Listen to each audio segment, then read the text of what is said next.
Good morning students. आज हम लोग स्टार्ट कर रहे हैं बायोमॉलिक्यूल्स, जो कि हमारा एक नया चैप्टर है और लास्ट चैप्टर है इस सेशन का, इस सिलेबस का। तो बायोमॉलिक्यूल के अंतर्गत हम लोग कुछ कंपाउंड्स के बारे में पढ़ेंगे, जैसे कि जो हमारे बॉडी में है। जैसे बायोकेमिस्ट्री के अंतर्गत आता है बायोमॉलिक्यूल्स, और biochemistry means branch of chemistry in which we are studied about biomolecules, biological process. कि हम केमिस्ट्री का एक ऐसा ब्रांच है बायोकेमिस्ट्री जिसके अंदर बायोमॉलिक्यूल्स और बायोकेमिकल प्रोसेस मीन्स बॉडी के अंदर होने वाले जितने भी केमिकल प्रोसेस है उनके बारे में हम स्टडी करते हैं। तो यहाँ पे देखेंगे बायोमॉलिक्यूल्स में जैसे लिखा गया है कि हम लोग देखते हैं कार्बोहाइड्रेट है, प्रोटीन है, विटामिन है, न्यूक्लिक एसिड, ये सब हमारे बॉडी में प्रेजेंट है और सबका कुछ ना कुछ केमिकल रिएक्शन बॉडी के अंदर होता ही है। तो देखते हैं कि इन मॉलिक्यूल्स का क्या रोल है हमारे बॉडी में और किस तरीके से ये मॉलिक्यूल होते हैं और ये हमारे बॉडी के लिए ज़रूरी क्यों हैं। तो कुछ इम्पोर्टेंस भी देखेंगे इन लोगों का स्ट्रक्चर के साथ, कि प्रोटीन कार्बोहाइड्रेट जो है कैसे होते हैं, किस टाइप का इनका स्ट्रक्चर होता है।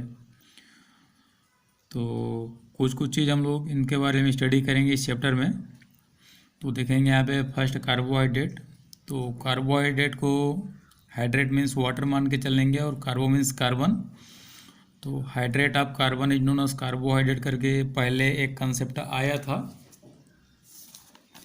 कि मान के चलो एक एग्जांपल ले लिया मैं कार्बन और यहाँ पे जोड़ दिया H2O, इसको मैं बोल दिया hydrate of carbon is known as carbohydrate. अब इसको अगर खोल के लिखा जाए तो ये हो जाएगा CH2O। ठीक है, ये वाला हो गया हमारा कार्बोहाइड्रेट का फार्मूला, जहाँ पे यहाँ पे हम लोग लास्ट में दिए नंबर n का मतलब कुछ भी हो सकता है। तो ये हमारा फाइनली वही हुआ कि hydrate of carbon is known as carbohydrate according to previous theory. कि पहले जो थ्योरी दिया गया था, पहले जो डेफिनेशन दिया गया था उसके अकॉर्डिंग अगर डेफिनेशन देखें तो यही फिट बैठता है। तो इसके लिए अगर एग्जांपल लिया जाए CH3COOH एसिटिक एसिड, और इसका अगर सिंपल फार्मूला बनाया जाए तो ये हो जाएगा C2H4O2।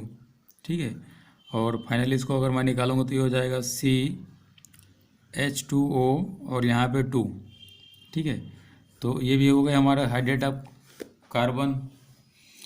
तो प्रीवियस थ्योरी में जैसे बोला गया था कि hydrate of carbon is known as carbohydrate, तो इसका मतलब कि एसिटिक एसिड भी कार्बोहाइड्रेट था। बाद में देखा गया कि एसिटिक एसिड जो है कार्बोहाइड्रेट मॉलिक्यूल के अंदर नहीं आते, तो फिर मॉडिफाई होते गए डेफिनेशन में और डेफिनेशन आते गए। तो फाइनली हमारा मॉडर्न डेफिनेशन यही है जो यहाँ पे लिखा गया है कि organic compounds which are optically active polyhydroxy aldehyde और polyhydroxy ketones or substances which on hydrolysis produce such compounds are called carbohydrate.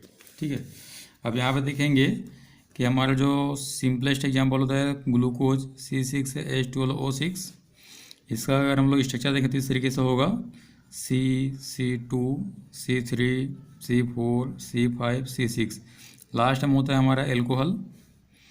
अब यहाँ पे सबका वैलेंसी 4 कंप्लीट होगा और ये वाले में आ जाता है हमारा एल्डिहाइड। ग्लूकोज के केस में glucose means aldehyde, fructose means ketone.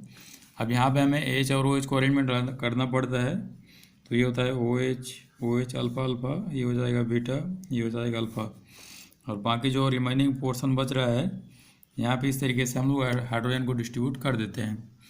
तो पॉलीहाइड्रॉक्सी कहने का मतलब है कि यहाँ पे हाइड्रॉक्सी ग्रुप देखो 1 2 3 4, और यहाँ पे भी एक है एल्कोहल ग्रुप है मीन्स हाइड्रॉक्सी है ये भी, तो ये हो जाएगा 5।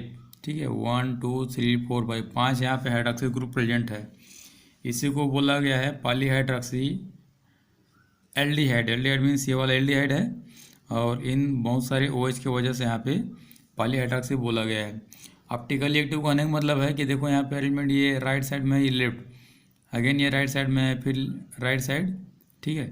तो यहाँ पे देखो ये एक दूसरे के अपोजिट में है, ये एक दूसरे के अपोजिट में है, तो इसी अपोजिट डायरेक्शन की वजह से इसको ऑप्टिकली एक्टिव माना गया है, ऑप्टिकली एक्टिव बोलते हैं, उसको प्रूव भी किए हैं, ठीक है।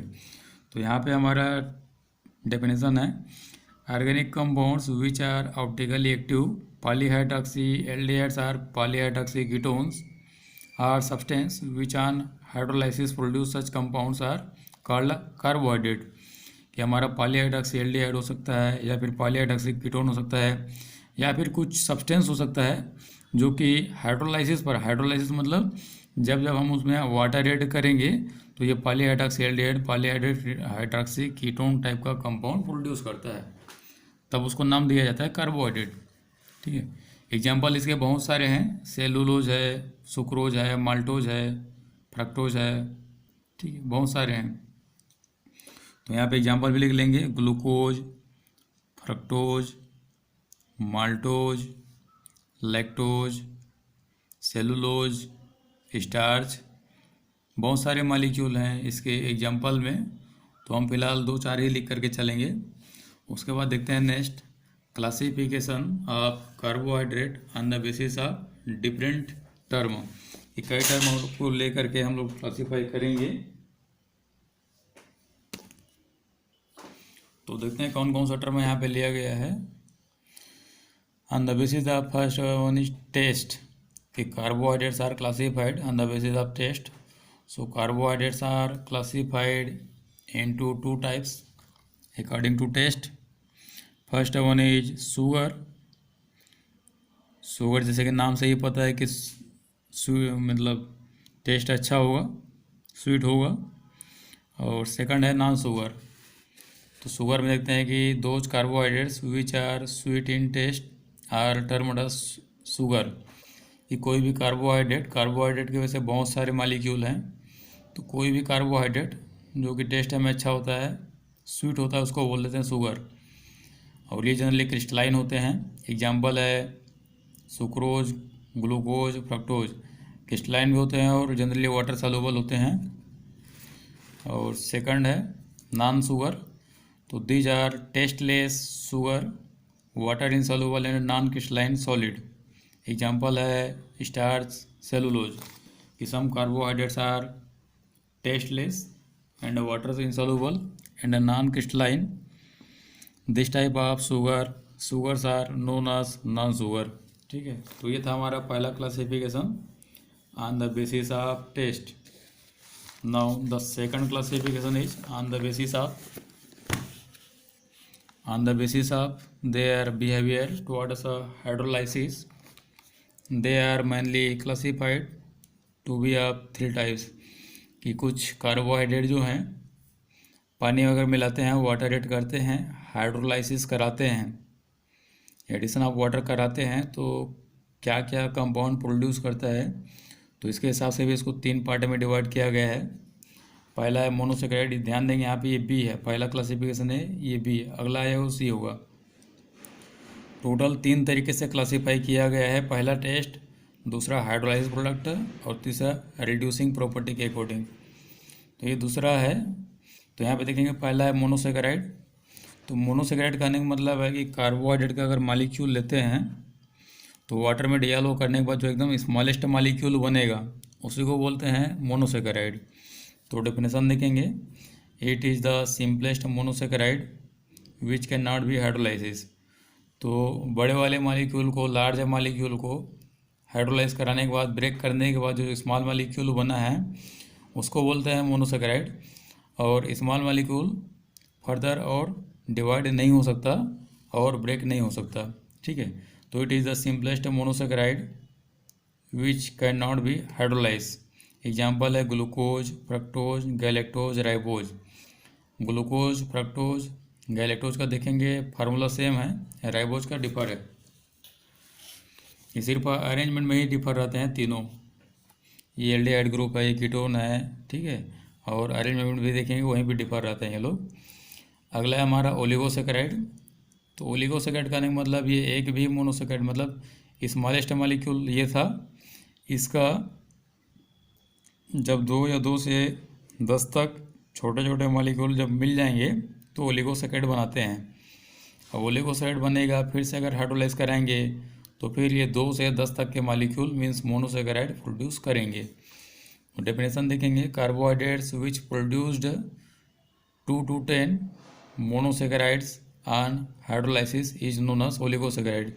कि कुछ कार्बोहाइड्रेट होते हैं जो कि हाइड्रोलाइसिस कराने पर 2 से 10 मोनोसैकेराइड प्रोड्यूस करते हैं, तब उसको बोलेंगे डाइसैकेराइड मीन्स ओलिगोसैकेराइड। और इस ओलिगोसैकेराइड के अंतर्गत कई सैकेराइड आते हैं, जैसे डाइसैकेराइड, ट्राइसैकेराइड, टेट्रासैकेराइड, पेंटासैकेराइड, ऐसे करके 2 से 10 तक का ले लेते हैं। तो यहाँ पे एग्जांपल लिखेंगे, डाइसैकेराइड में क्या है एग्जांपल, सुक्रोज है, maltose, lactose etcetera are disaccharide. Raffinose जो दिया गया है ये हमारा है मोनोसैकेराइड। अगला है पॉलीसैकेराइड। तो सबसे पहले देखे थे मोनोसैकेराइड जिसमें एक ही मॉलिक्यूल था, मीन्स एक ही मोनोसैकेराइड था, एक ही सैकेराइड छोटा वाला। ओलिगो में देखिए कि 2 से 10 तक के मोनोसैकेराइड प्रोड्यूस कर सकते हैं या करते हैं। थर्ड हमें है पॉलीसैकेराइड, कार्बोहाइड्रेट ये 10 से ज़्यादा मोनोसैकेराइड प्रोड्यूस करेंगे। तो carbohydrates which produced monosaccharides more than 10 on hydrolysis, कि 10 से ज़्यादा ये मोनोसैकेराइड प्रोड्यूस करेंगे हाइड्रोलाइसिस कराने के बाद। जब इस टाइप के कंपाउंड को लेते हैं, वाटर में डिसॉल्व करते हैं, तो मोनोसैकेराइड जो कि स्मॉलेस्ट मॉलिक्यूल है उसका 10 से भी ज़्यादा यहाँ पे मोनोसैकेराइड प्रोड्यूस कर सकता है, ये करता है। ठीक है, एग्जांपल है स्टार्च, सेलुलोज एक्सेट्रा। और भी बहुत सारे एग्जांपल हैं, तो कुछ एग्जांपल ही लेंगे जो कि हमारे सिलेबस के अकॉर्डिंग है। नेक्स्ट है on the basis of reducing property. ठीक है, रिड्यूसिंग जैसे कि हम लोग पहले से पढ़ते आ रहे हैं कि addition of hydrogen, redox reaction में पहले से पढ़ चुके हैं, तो उसी के अकॉर्डिंग समझने की कोशिश करेंगे रिड्यूसिंग प्रॉपर्टी। तो कौन सा ऐसा शुगर है जो कि रिड्यूस कर सकता है सामने वाले को, कौन सा है जो रिड्यूस नहीं कर सकता। तो उसके लिए एक रिएजेंट लिए हम लोग, फेलिंग सॉल्यूशन और टॉलेंस रिएजेंट। तो कोई भी ऐसा कार्बोहाइड्रेट जो इन दोनों को रिड्यूस कर दे तब उसको नाम दिया गया रिड्यूसिंग शुगर, और इन दोनों को अगर कोई रिड्यूस नहीं कर पाए तब उसको नाम दिए हैं नॉन रिड्यूसिंग शुगर। तो डेफिनेशन देखेंगे, according to definition the reducing sugar will be the all carbohydrates which reduce Fehling solution and Tollens reagent are known as reducing sugar. तो फेलिंग सॉल्यूशन, टॉलेंस रिएजेंट के बारे में हम लोग पहले से पढ़ चुके हैं। Aqueous copper sulphate solution, alkaline sodium potassium tartrate, ये 2 था फेलिंग सॉल्यूशन। टॉलेंस रिएजेंट में हम लोग पढ़े थे अमोनिकल सिल्वर नाइट्रेट, जहाँ पे सिल्वर मिरर टेस्ट करते हैं। तो कोई भी ऐसा reagent, any reagent means any sugar which can reduce Fehling solution and Tollens reagent are known as reducing sugar. Example है माल्टोज, लैक्टोज, डाइसैकेराइड, और मोनोसैकेराइड में ग्लूकोज, फ्रक्टोज। तो ये हमारा एग्जांपल है रिड्यूसिंग शुगर का। अगला है हमारा नॉन रिड्यूसिंग शुगर। तो जस्ट उसका अपोजिट हो जाएगा कि the sugar which do not reduce Fehling solution and Tollens reagent is known as reducing sugar, means is known as non reducing sugar. Example है सुक्रोज। तो याद रखेंगे, कभी कभी पूछा जाता है कि which one is reducing sugar, या फिर which one is not a reducing sugar. Exam option देगा माल्टोज, लैक्टोज, ग्लूकोज या सुक्रोज। तो वहाँ पे सुक्रोज हमारा ऑप्शन हो जाएगा कि sucrose is a non reducing sugar. उसके बाद देखेंगे कुछ यहाँ पे कंपाउंड लिए गए हैं। अब इन कंपाउंड का यहाँ पे होता क्या है कि हाइड्रोलाइसिस प्रोडक्ट पूछते हैं कि right the name of hydrolysis product of carbohydrate molecules like maltose, sucrose, lactose. तो जैसे कि माल्टोज है, माल्टोज को जब भी वाटर में डिसॉल्व करेंगे, हाइड्रोलाइज कराएंगे, तो ये ग्लूकोज देगा 1 मॉलिक्यूल और सेकंड मॉलिक्यूल देगा ग्लूकोज का। ठीक है, means maltose produce 2 moles of glucose, in 2 molecule जो है ग्लूकोज का देता है। दूसरा देखते हैं हमारा है सुक्रोज। तो सुक्रोज में देखते हैं हमारा कि सुक्रोज में एक ग्लूकोज बनता है, दूसरा फ्रक्टोज बनता है। और अगर अरेंजमेंट के बारे में बात की जाए तो ये होगा अल्फा डी ग्लूकोज और दूसरा है बीटा डी फ्रक्टोज। ठीक है, FRUCTOSE, फ्रक्टोज। अगला है हमारा लैक्टोज। तो लैक्टोज हमारा जब हाइड्रोलाइज कराएंगे तो ये ग्लूकोज देगा, बीटा डी ग्लूकोज, और दूसरा है बीटा डी गैलेक्टोज। तो माल्टोज दिया 2 ग्लूकोज मॉलिक्यूल, ठीक है, अल्फा डी होगा, और सुक्रोज होगा alpha D glucose, beta D fructose, और लैक्टोज हो जाएगा beta D glucose, beta D galactose. तो 2 glucose maltose, 1 glucose 1 fructose sucrose, और लैक्टोज जो है ग्लूकोज और गैलेक्टोज। तो याद रखेंगे इस चीज़ को, हाइड्रोलाइसिस प्रोडक्ट डायरेक्ट कभी कभी पूछा जाता है, तो याद रखेंगे इस चीज़ को। तो ये था हमारा कुछ कॉन्सेप्ट कार्बोहाइड्रेट के बारे में। अगला कुछ क्वेश्चन देख लेते हैं, जैसे कि बुक में दिया हुआ है। जैसे यहाँ पर दिया हुआ है, क्वेश्चन है कि glucose or sucrose are soluble in water but cyclohexane or benzene are insoluble in water. कि हमारा जो ग्लूकोज है, सुक्रोज है, ये वाटर में डिसॉल्व हो जाता है, क्यों, जबकि साइक्लोहेक्सेन बेंजीन नहीं होता। तो हम लोग पहले ही पढ़ चुके हैं ऑर्गेनिक केमिस्ट्री के अंतर्गत कि polar compounds, ionic compounds which can form hydrogen bond with water is dissolved in water. कि कोई भी ऐसा कंपाउंड जो कि वाटर के साथ हाइड्रोजन बॉन्ड बना लेता है वो डिसॉल्व हो जाता है, जो हाइड्रोजन बॉन्ड नहीं बना पाता वो नॉन सॉल्युबल होता है वाटर में। तो यहाँ पे होगा glucose and sucrose are soluble in water because they can form hydrogen bond with water but cyclohexane and benzene cannot form hydrogen bond with water, therefore cyclohexane and benzene are insoluble in water. Second है what are the expected products of hydrolysis of lactose। तो अभी पढ़े थे हम लोग glucose और galactose, ये था उसका हाइड्रोलाइसिस प्रोडक्ट। उसके बाद है एब्सेंस ऑफ एल्डिहाइड ग्रुप, तो इसको नेक्स्ट क्लास में करेंगे, अभी वहाँ तक हम लोग नहीं पहुँचे हैं। तो इस तरीके से क्वेश्चन आता है, एक बार कर लेंगे, बन जाएगा, इजी है, बस प्रैक्टिस चाहिए। तो इस क्लास में बस इतना ही आज के लिए। थैंक यू, मिलते हैं नेक्स्ट क्लास में।